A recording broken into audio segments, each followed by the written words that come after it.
We have to talk about this. Your child can only respond to directions if they can hear. And I can't even tell you how many families I meet think, oh, we don't need a hearing eval.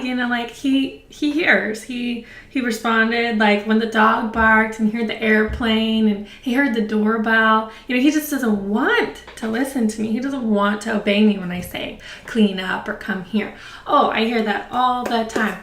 And I explain to every parent, just like I want to explain to you today, that your child may be able to hear certain sounds, but not hear all the sounds that are important in understanding language. Because if you think about a sentence, there are many individual sounds and tones in a sentence.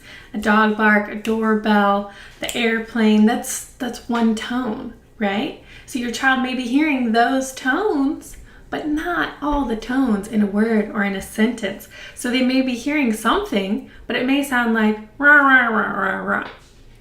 Okay, it really might sound like that Charlie Brown teacher, right? Where it's like, I hear something, but I'm not hearing what you're saying. And that may be why they don't understand you, because they're not really hearing and able to process exactly what you're saying. So it's so important that you get a hearing evaluation if you find that your child is having trouble understanding or speaking. More times than not, their ears full of wax. And so you get that wax cleared out and hey, now they can hear a lot better. Or they've had a lot of ear infections.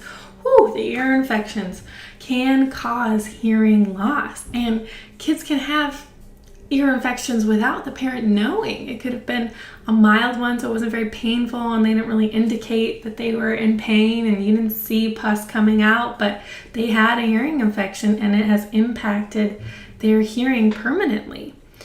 And honestly, those newborn hearing evaluations that you get in the hospital after you have a baby, they are so important. But your child may have passed that, had fine hearing when they were born that very first day, but now they're 1, 1.5, 2, 2.5, and now they have a hearing loss. That happens, guys, and I don't want that to be your story where it's like, we thought he could hear and he really couldn't completely, right? So please make an appointment today with your doctor to get a referral for a hearing evaluation from an audiologist for your child. Could make all the difference.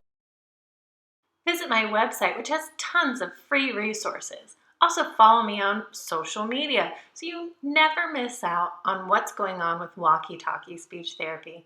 Thanks for watching. Like, subscribe, and share. Bye-bye.